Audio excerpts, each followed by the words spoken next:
저녁 때에 그 두 천사가 소돔에 이르니 마침 롯이 소돔 성문에 앉아 있다가 그들을 보고 일어나 영접하고 땅에 엎드려 절하며 이르되 내 주여 돌이켜 종의 집으로 들어와 발을 씻고 주무시고 일찍이 일어나 갈 길을 가소서. 그들이 이르되 아니라 우리가 거리에서 밤을 새우리라. 롯이 간청하매 그제서야 돌이켜 그 집으로 돌아오는지라. 롯이 그들을 위하여 식탁을 베풀고 무교병을 구우니 그들이 먹으니라. 그들이 눕기 전에 그 성 사람 곧 소돔 백성들이 노소를 막론하고 원근에서 다 모여 그 집을 애워싸고 롯을 부르고 그에게 이르되 오늘 밤 내게 온 사람들이 어디 있느냐 이끌어내라 우리가 그들을 상관하리라. 롯이 문 밖에 무리에게로 나가서 뒤로 문을 닫고 이르되 청하노니 내 형제들아 이런 악을 행하지 말라. 내게 남자를 가까이 하지 아니한 두 딸이 있노라 청하건대 내가 그들을 너희에게로 이끌어 내리니 너희 눈에 좋을 대로 그들에게 행하고 이 사람들은 내 집에 들어왔은즉 이 사람들에게는 아무 일도 저지르지 말라. 그들이 이르되 너는 물러나라. 또 이르되 이자가 들어와서 거류하면서 우리의 법관이 되려 하는도다. 이제 우리가 그들보다 너를 더 해하리라 하고 롯을 밀치며 가까이 가서 그 문을 부수려고 하는지라. 그 사람들이 손을 내밀어 롯을 집으로 끌어들이고 문을 닫고 문 밖에 무리를 대소를 막론하고 그 눈을 어둡게 하니 그들이 문을 찾느냐고 헤매었더라. 그 사람들이 롯에게 이르되 이 외에 내게 속한 자가 또 있느냐 내 사위나 자녀나 성 중에 내게 속한 자들을 다 성 밖으로 이끌어내라. 그들에 대한 부르짖음이 여호와 앞에 크므로 여호와께서 이곳을 멸하시려고 우리를 보내셨나니 우리가 멸하리라. 롯이 나가서 그 딸들과 결혼할 사위들에게 말하여 이르기를 여호와께서 이 성을 멸하실 터이니 너희는 일어나 이곳에서 떠나라 하되 그의 사위들이 농담으로 여겼더라. 동뜰 때에 천사가 롯을 재촉하여 이르되 일어나 여기 있는 내 아내와 두 딸을 이끌어내라. 이 성의 죄악 중에 함께 멸망할까 하노라. 그러나 롯이 지체함에 그 사람들이 롯의 손과 그 아내의 손과 두 딸의 손을 잡아 인도하여 성 밖에 두니 여호와께서 그에게 자비를 더하심이었더라. 그 사람들이 그들을 밖으로 이끌어낸 후에 이르되 도망하여 생명을 보존하라. 돌아보거나 들에 머물지 말고 산으로 도망하여 멸망함을 면하라. 롯이 그들에게 이르되 내 주여 그리 마옵소서. 주의 종이 주께 은혜를 입었고 주께서 큰 인자를 내게 베푸사 내 생명을 구원하시오나 내가 도망하여 산에까지 갈 수 없나이다. 두렵건대 재앙을 만나 죽을까 하나이다. 보소서 저 성읍은 도망하기에 가깝고 작기도 하오니 나를 그곳으로 인도하게 하소서. 이는 작은 성읍이 아니니까 내 생명이 보존되리이다.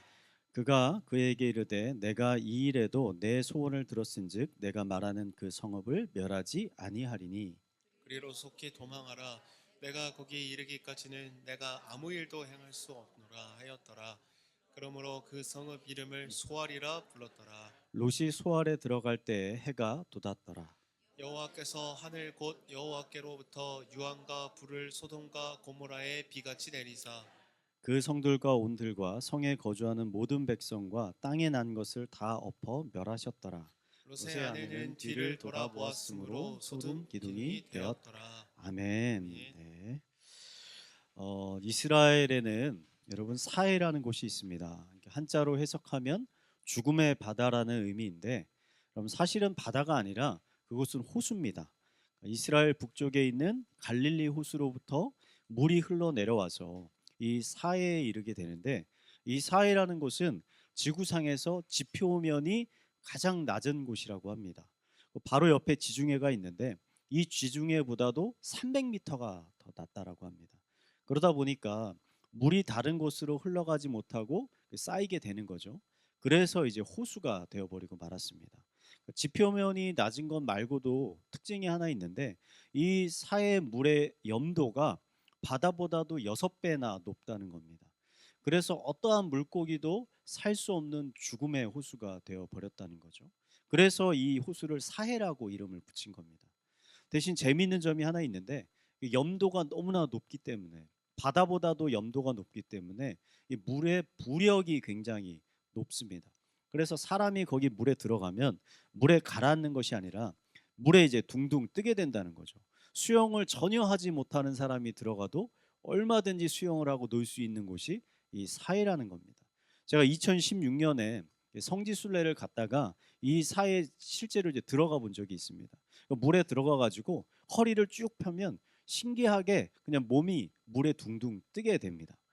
당시에 제가 수영을 하다가 호수 주변에서 신기하게 생긴 물건들을 제가 발견하게 됐어요. 그게 뭐냐면 지금 제가 한번 가져왔습니다. 여러분 이게 2016년에 제가 가져온 겁니다. 뭐냐면 소금 결정이에요. 소금 결정. 커다란 소금 결정입니다. 그러니까 물의 염도가 굉장히 높은데 이 물이 증발하게 되면서 자연스럽게 이제 소금으로 만들어지게 되는 거죠. 그러니까 이런 소금 결정들이 지금 사해 호수 근처에 많이 널려 있습니다. 그래서 제가 몇 개 주워오게 됐는데 단순히 제가 신기해서 이 소금 결정을 주운 게 아니라 이 소금 결정을 보면서 창세기에 기록된 한 가지 사건이 제가 떠올랐기 때문에 주운 겁니다. 오늘 우리가 읽은 이 창세기 말씀을 보면 이 악한 죄로 인해서 하나님께 심판받은 소돔이 어디 있었냐면 이 사해 호수 동편 쪽에 위치해 있었다라고 합니다. 또 소돔에 내린 심판을 피해서 달아나던 이 롯의 아내가 뒤를 돌아봤다가 소금 기둥이 되어버리고 말았지 않습니까? 저는 이 소금 결정들을 볼 때마다 우리가 사는 이 세상도 언젠가는 소돔과 고모라처럼 하나님의 무서운 심판을 받게 될 거다라는 것을 떠올리게 되는 거죠. 성경은 우리가요 소돔 시대의 사람들과 같이 종말의 때를 살고 있다라고 말합니다.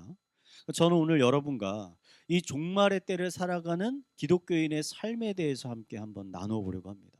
오늘 말씀을 통해서 여러분 천국에 대한 소망을 발견하시고 여러분뿐만 아니라 여러분 주변에 있는 많은 사람들에게 죽음과 심판에서 생명의 길로 인도하는 여러분 성도님들이 되시기를 축원드리겠습니다. 우리 옆에 분에게 이렇게 한번 고백합시다. 심판은 반드시 있습니다. 심판은 반드시 있습니다. 지난주에 우리는 이 소돔과 고모라를 심판하시려는 하나님께 열심히 간구하는 이 아브라함의 기도 이 이야기를 한번 살펴봤습니다. 이 아브라함의 간구를 통해서 소돔과 고모라에 10명의 의인이 있으면 하나님께서 심판하지 않겠다라는 약속을 받게 됐어요. 오늘 말씀은요. 하나님이 보낸 이 2명의 천사가 소돔에 정말 10명의 의인이 있는지 없는지 확인하려고 이 소돔 성에 들어가는 장면에서부터 시작이 됩니다. 소돔 성에 도착한 이 천사들이 성문 앞에 서 있는데 이들을 발견한 롯이 이들을 자신의 집으로 초청합니다. 영접하려고 합니다. 천사들은 처음에는 완강히 거절하다가 이 롯이 계속 강권하니까 나중에는 결국 그 집에 들어가서 유숙하게 됩니다. 롯의 이러한 행동을 이해하기 위해서는 먼저 이제 중동의 문화를 이해할 필요가 있습니다. 이 중동의 문화 중에서 매우 독특한 문화가 뭐냐면 나그네를 잘 대접하는 문화예요. 그러니까 이 문화는 지금도 강하게 남아 있습니다. 그래서 아직도 여행객들이 이 지역에 이 동네에 방문하면 너도 나도 반갑게 여행객들을 자기네 집으로 초청을 한다는 거예요. 이 여행객이 선교사임에도 불구하고 그런 집들이 많다는 거예요. 그러니까 중동 지역에서는 왜 이렇게 나그네를 잘 대접하느냐? 나그네를 잘 대접하는 것이 의로운 사람이라는 것을 나타내는 중요한 표지라는 겁니다. 그래서 이렇게 한다는 거예요. 그러니까 천사들이 처음에 롯의 간구를 막 거절한 것은 아마도 이 소돔 사람들의 행실을 한번 파악하기 위해서 이 사람들이 정말 의로운 사람들인지를 한번 파악하기 위해서 거절했던 것이 아닐까. 나그네를 정말 잘 대접하는가를 확인해 보기 위해서 그런 게 아닐까 생각이 듭니다. 그러니까 천사들이 롯의 집에 들어가서 식사를 한 후에 밤이 됐어요. 그러니까 밤이 되자 소돔성에 있는 수많은 사람들이 이 롯의 집으로 몰려왔습니다. 그리고서는 롯에게 오늘 너희 집에 들어온 그 2명의 나그네 우리가 알고 있다. 그 사람들 당장 내놓으라. 이렇게 이야기하는 겁니다. 5절에는 이걸 어떻게 기록하냐면 그들을 이끌어내라. 우리가 그들을 상관하리라. 이게 써 있어요. 굉장히 완곡한 표현인데 이 상관하리라라는 뜻은 여러분 성적인 의미가 담겨져 있습니다. 직설적으로 해석하면 그 2명의 나그네를 우리가 강제로 그들과 성적인 관계를 갖겠다는 거예요. 이런 의미인 겁니다. 근데 성경에는 지금 한두 명이 몰려온 것이 아니라 소돔 백성들이 소노를 막론하고 원근에서 다 모였다. 그러니까 젊은 사람이든 나이가 많은 사람이든 상관없이 수많은 사람들이 다 몰려왔다는 거예요. 여러분 이것은요. 이것이 특정한 몇몇 사람들의 생각이 아니라 소돔 사람들 대부분의 생각이었다는 거죠. 여러분 소돔은요. 하나님의 말씀대로 죄악으로 가득 찬 도시였습니다. 죄악으로. 소돔에는 10명의 의인이 있었던 것이 아니라 한두 명의 의인조차도 존재하지 않았다는 거죠. 그런데 여러분 소돔과 고모라만 이런 도시입니까? 우리가 살고 있는 이 세상은 어떻습니까? 우리가 사는 세상에도 죄악이 가득하죠. 그 죄악이 점점 줄어들고 있는 것이 아니라 죄악이 점점 늘어나고 있습니다. 여러분 요새 텔레비전이나 이제 인터넷을 나오는 뉴스를 한번 들어보세요. 그러니까 여러분이 10년 전, 20년 전에 들어보셨던 사건들보다 훨씬 더 악하고 끔찍한 일들이 일어납니다. 점점 세상이 나아지는 게 아니에요. 그러니까 저는 이런 끔찍한 뉴스를 들을 때마다 종종 이런 생각을 합니다. 아, 저 뉴스에 등장하는 사건들은 빙상의 일각에 속하지 않는다. 아마 드러나지 않은 일들이 훨씬 더 많이 있을 것이다. 그런 범죄들이. 여러분 실제로 그렇죠. 근래 대한민국을 떠들썩하게 하고 있는 것이 마약 문제입니다. 마약. 마약이 이제 유명 연예인들뿐만 아니라 이제는 청소년들에게까지 마약이 많이 퍼졌다는 거예요. 이제는 피자 한 판보다 더 싼 가격에 청소년들이 마약을 살 수 있게 됐다는 겁니다. 여러분 2022년에 마약 사범으로 붙잡힌 사람이 몇 명인 줄 아십니까? 제가 보니까 18,000명입니다. 18,000명. 여러분 굉장히 놀라시죠? 많은 숫자예요. 근데 여러분 범죄에는 암수율이라는 게 있어요. 이게 뭐냐면 암수율은 범죄가 발생했지만 수사기관에 감지되지 않는 범죄의 비율을 말하는 거예요.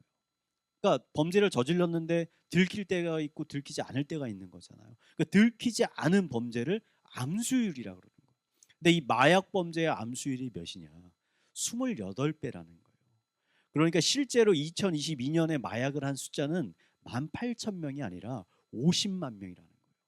수사기관이 지금 예측하는 게. 그 정도로 한국의 마약이 어마어마하게 퍼졌다는 겁니다. 근데 여러분 마약만 그렇습니까? 다른 범죄는 어떨까요? 한국에서는 사회에 가장 큰 해악을 끼치는 5가지 범죄를 5대 범죄라고 합니다. 그러니까 여기에 뭐 살인, 강도, 절도, 폭력 이런 것들이 속하거든요. 특별히 관리를 합니다. 통계를 내고 22년에 이 5대 범죄의 발생 수가 얼마인 줄 아십니까? 50만 건이에요. 50만 건. 여러분 5대 범죄에 속하지 않은 범죄까지 합치면 얼마나 많은 범죄가 지금 대한민국에서 일어나는 겁니까? 여러분 우리가 살고 있는 세상은요 결코 깨끗하고 의로운 곳이 아닙니다. 온갖 죄악과 부패로 가득한 곳에 우리가 살아가고 있습니다. 그러니까 우리들 자신은 어떤가요? 우리는 정말 깨끗하고 의롭고 선한 사람들입니까? 여러분들은 교회 안 말고 교회 밖에서 어떠한 삶을 살고 계십니까? 여러분 회사에서는 여러분은 어떠한 분입니까? 가정에서 여러분은 어떠한 분입니까? 아무도 보는 사람들이 없을 때 여러분들은 어떠한 분들입니까? 교회 안에서 욕하는 사람은 없잖아요. 근데 교회 밖에 나가서 여러분의 가정에서 여러분의 직장에서 여러분은 어떻게 행동하십니까? 예수님이 어느 날 성전에서 말씀을 가르치고 계신데 사람들이 음행을 하다가 붙잡힌 한 여인을 예수님 앞에 끌고 왔습니다. 그러고서는 모세의 율법에 따라서 돌을 들어서 이 여인을 치려고 하는 거죠. 그러자 예수님이 군중을 향해서 이렇게 말씀하십니다. 너희 중에 죄 없는 자가 먼저 돌로 치라. 그러자 이 말씀의 양심의 가책을 느낀 사람들이 한두 사람씩 그 자리를 떠나게 되는 거죠. 나중에는 그 자리에 어떻습니까? 여인과 예수님만 남게 됐어요. 다 떠났다는 거예요. 그리고 예수님은 여인에게 이렇게 말씀하시죠. 나도 너를 정죄하지 않겠다. 그러니까 다시는 동일한 죄를 짓지 말라 하고 여인을 돌려보내시잖아요. 여러분 이 사건이 우리에게 가르쳐주고 있는 건 뭡니까? 음행을 한 여인뿐만 아니라 이 여인을 돌로 치려했던 모든 사람들이 사실은 죄인이었었다는 거예요. 하나님 앞에 거룩한 사람이 아니라 악인이었었다는 거죠. 다른 사람들에게 들키지 않았을 뿐이지 모두들 죄악 가운데서 살고 있었다는 것이죠. 그곳에는 예수님 외에는 단 한 사람의 의인도 없었다는 것이죠. 그래서 나중에 예루살렘이 어떻게 됩니까? 73년에 로마 제국에 의해서 완전히 무너지게 되는 것 아닙니까? 사도 바울은 인간들의 이런 모습을 이렇게 고백했습니다. 로마서에 기록된 바 의인은 없나니 하나도 없으며 깨닫는 자도 없고 하나님을 찾는 자도 없고 다 치우쳐 함께 무익하게 되고 선을 행하는 자가 없나니 하나도 없더라. 하나도 없다. 하나님 보시기에 의로운 사람이 하나도 없다는 거예요. 세상에는 의인이 없습니다, 여러분. 소돔에만 없는 게 아니라 우리가 사는 이 세상에도 없다는 거예요. 그러므로 공의로우신 하나님께서 소돔과 같이 죄악으로 가득 찬 이 세상을 심판하시는 것, 여러분 너무나 당연한 일 아닙니까? 그렇다면 이런 종말의 때에 우리 기독교인들은 과연 어떠한 삶을 살아야 하는가?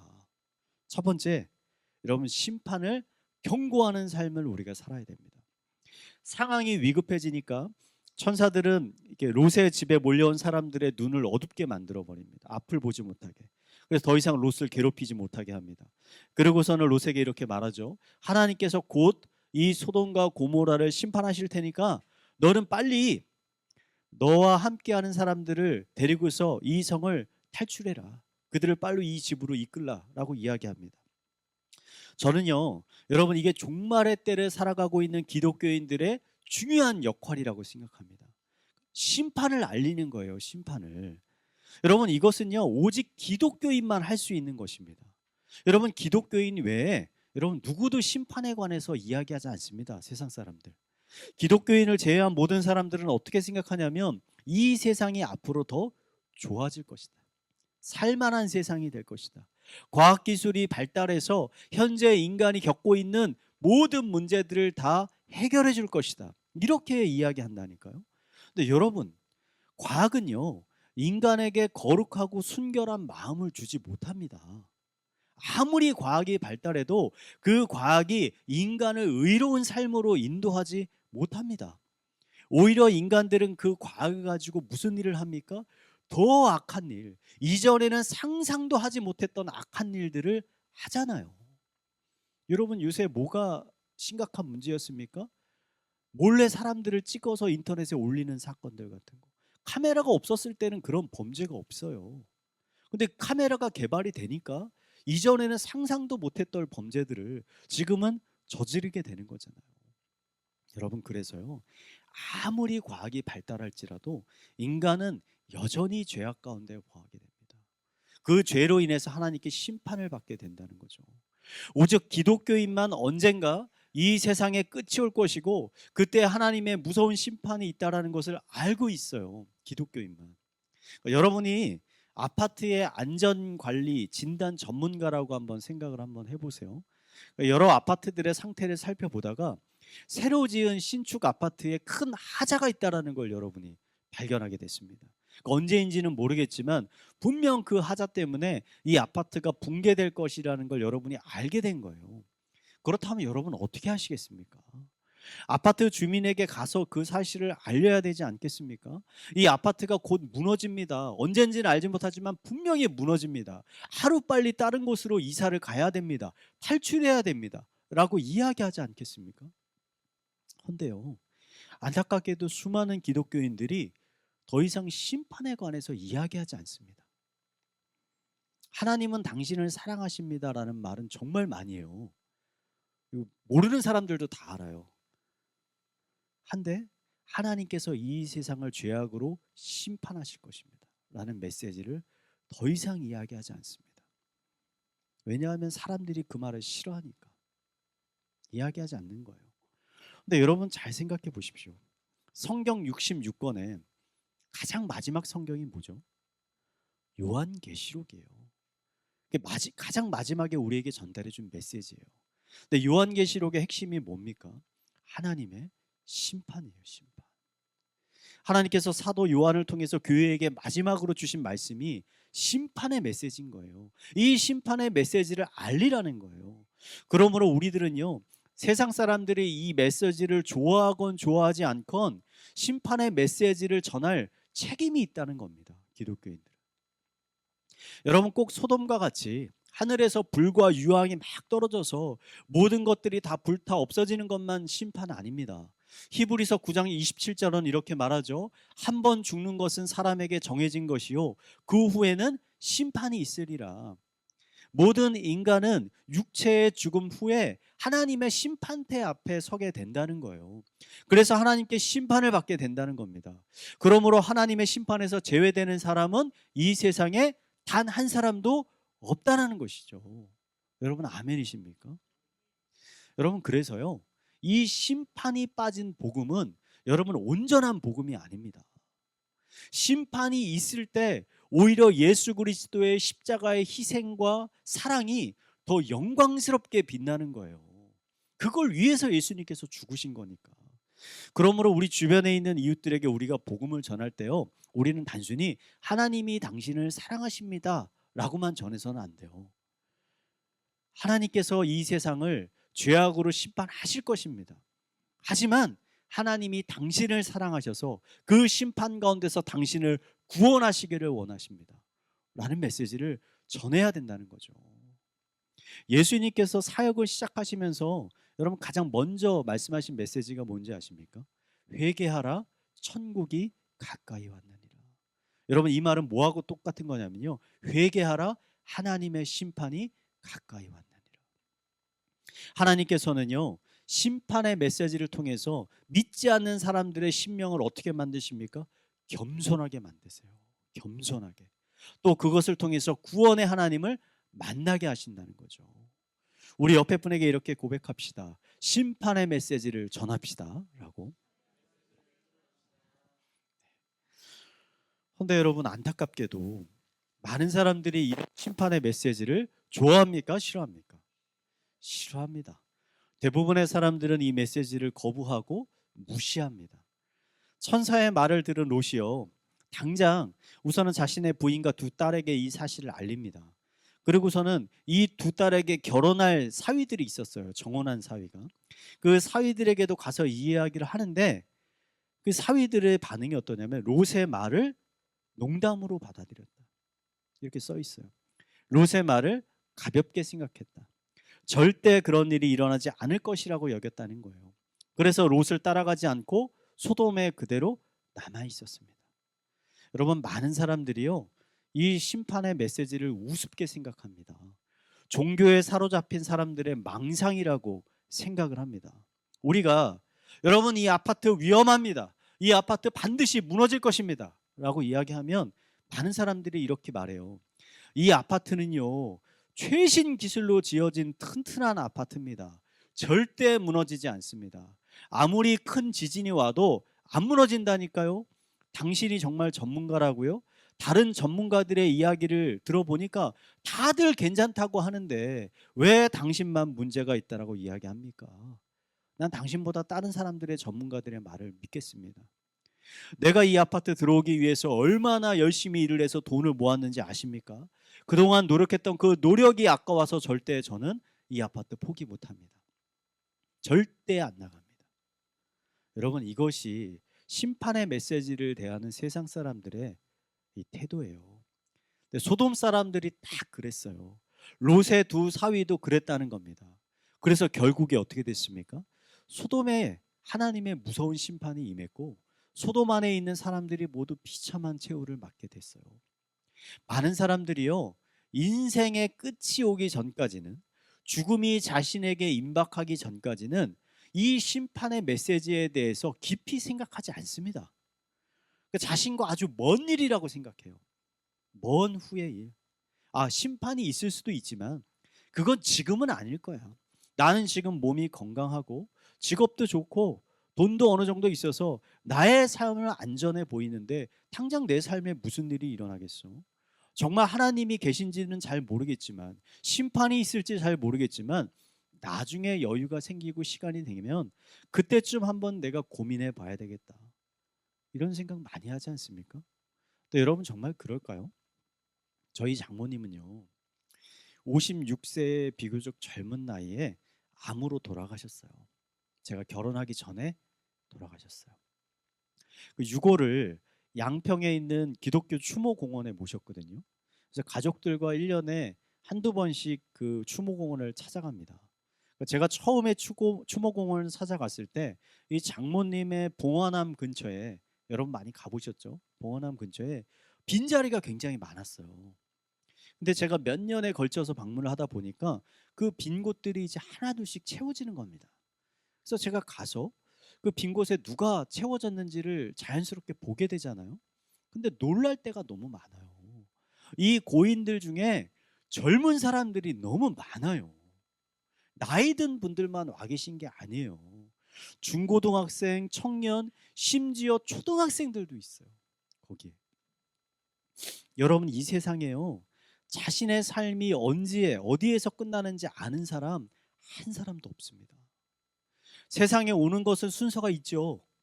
헌데 세상을 떠나는 것에는 순서가 없어요. 흙으로 창조되어진 인간은 언젠간 다시 흙으로 반드시 돌아가게 된다는 것입니다. 그러니 아직 호흡이 있을 때, 우리에게 건강이 있을 때, 우리에게 기회가 있을 때 우리가 이 심판의 메시지에 귀를 기울여야 한다는 것이죠.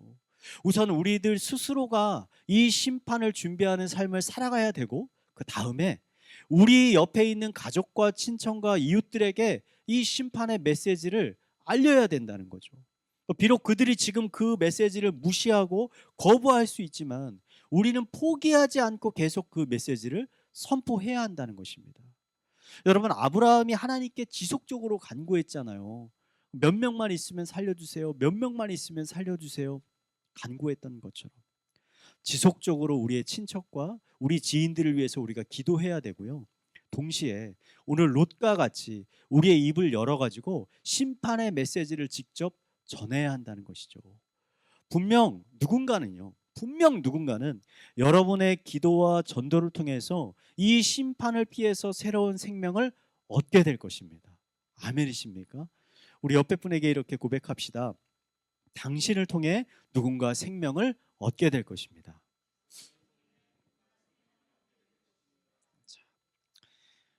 이제 사위들이 말을 듣지 않으니까 이 두 천사는 롯과 그의 아내와 두 딸을 데리고 급히 소돔성을 탈출했습니다. 그러니까 롯의 가족은 이 소돔성 근처에 있는 소알이라는 조그만 성으로 피신했어요. 근데 그들이 소알에 들어갈 때 이제 해가 떴고, 그때부터 하늘에서 유황과 불이 비처럼 내려와서 이 소돔과 고모라를 완전히 파괴했습니다. 근데 이 마지막 사건 가운데 매우 비극적인 사건이 하나 발생하는 거죠. 천사는 롯에게 도망가면서 절대 중간에 들에 머물거나 뒤를 돌아봐서는 안 된다라고 엄하게 명령했습니다.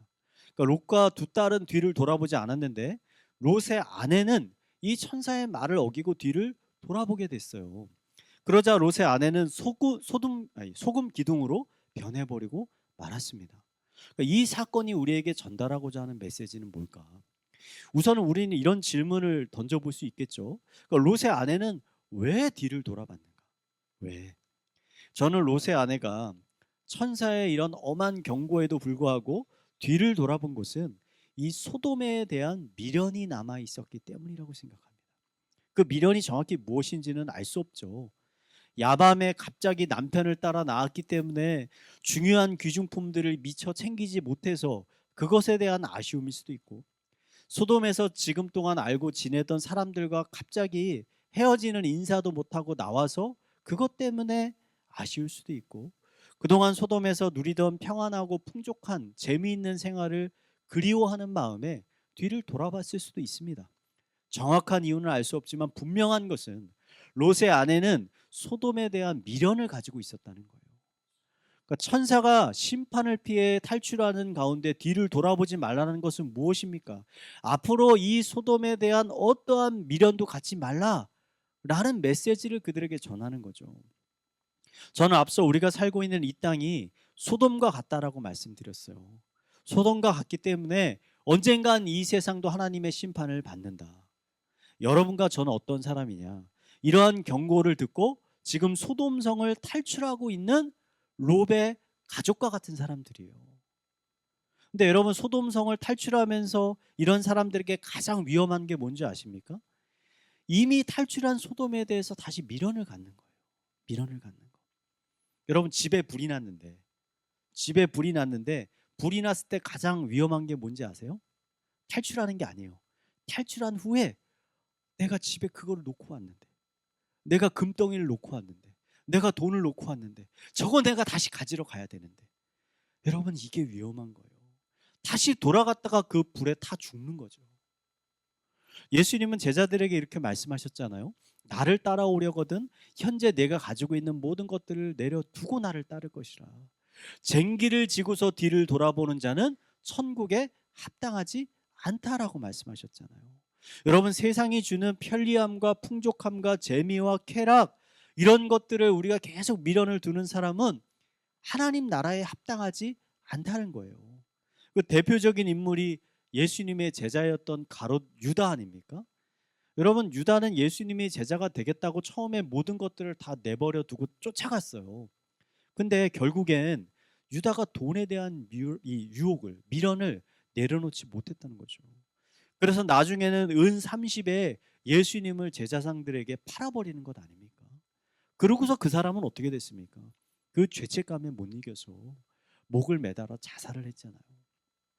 여러분 우리가요 롯의 아내와 같이 이전 것들에 계속 미련을 두고 뒤를 돌아보게 되면 우리는 어떻게 됩니까? 나중에 롯의 아내와 같이 소금 기둥이 되어버립니다. 이전에 여러분의 마음을 사로잡았던 것들을 여러분 내려놓아야 됩니다. 포기해야 됩니다. 하나님보다 더 의지하고 사랑했던 것을 이제 내려놓아야 되는 거죠. 하나님이 미워하시는 악한 죄들과 습관을 잘라내고 끊어내야 되는 거죠. 그것이 생명의 길이고 구원의 길인 것입니다. 아멘이시죠? 여러분 미얀마에서는요 원숭이를 사냥합니다. 근데 원숭이를 사냥할 때 뭘 사용하냐면 호리병을 사용한대요. 우리가 호리병 어떻게 생겼는지 잘 아시죠? 그 호리병을 사용하는데 이 호리병 안에 원숭이가 좋아하는 딱딱한 음식을 하나 넣어둡니다. 그리고 그 호리병을 나무에 단단히 묶어둬요. 그러면 얼마 지나지 않아서 원숭이가 그 호리병으로 다가옵니다. 그래서 호리병 속으로 손을 넣어가지고 그 음식을 움켜 잡는 거죠. 근데 그 음식을 움켜 딱 잡으면 호리병에서 손이 빠지지가 않아요. 빠지지가 않아. 그래서 못 빠져나가는 거예요. 그때 이제 사냥꾼들이 그 원숭이를 잡기 위해서 다가오는 겁니다. 그런데 원숭이들의 대다수 원숭이들은 손을 놓고 도망가면 되잖아요. 근데 그 음식을 포기하지 못해서 결국은 사냥꾼들에게 대부분 잡히게 된다는 겁니다. 여러분 우리가 더 이상 호리병 속의 음식을 꽉 잡고 있으면 안 됩니다. 여러분의 영혼과 구원을 위해서요 여러분이 지금 잡으려고 하고 있는 그 음식을 손에서 놔야 됩니다. 그 음식을 놓을 때 우리에게 진정한 자유와 생명이 주어지게 되는 것이죠. 저는 사회 호숫가에 널려 있는 수많은 이 소금 결정들을 보면서 이런 생각을 하게 됩니다. 롯의 아내만 소금 기둥이 되어버린 것은 아닐 것이다. 사해 바다에 이렇게 많은 소금 결정들이 있는 것은 아직도 수많은 사람들이 롯의 아내와 같이 뒤를 돌아보는 잘못을 저지르고 있기 때문일 것입니다. 사랑하는 성도 여러분, 여러분들 중에서는 아직 자신이 소돔과 고모라에 살고 있다는 사실을 깨닫지 못하는 분도 계실 수 있고요. 어떤 분들은 심판의 메시지를 듣고 소돔과 고모라에서 빠져나온 분도 계실 것입니다. 하지만 또 어떤 분들은 소돔에서 빠져나왔지만 아직도 이전의 삶에 대한 미련을 버리지 못해서 지금 그 사이에서 갈팡질팡하는 분도 계실 거예요. 여러분 소돔에는 소망이 없습니다. 지금은 화려해 보이고 풍족해 보이지만 얼마 지나지 않으면 모든 것이 다 사라지게 될 것입니다. 여러분 없어지게 될 것을 유한한 것들을 바라보지 마시고요 영원히 사라지지 않을 천국의 삶을 바라보시기 바랍니다. 그래서 소금 기둥의 인생으로 끝나지 마시고요 아브라함과 같이 축복의 통로가 되는 삶을 사시기 바랍니다. 여러분이 소돔 대신에 하나님을 선택하면 하나님이 여러분의 방패가 되어 주실 것입니다. 여러분의 지극히 큰 상급이 되어 주실 것입니다. 여러분에게 천국의 삶을 선물로 주실 것입니다. 이 시간 예배하시는 모든 성도님들이요 아브라함과 같이 생명을 살리는 인생, 복을 누리는 인생, 복을 나누어주는 인생을 사시게 되기를 이 시간 마지막으로 축원을 드리겠습니다.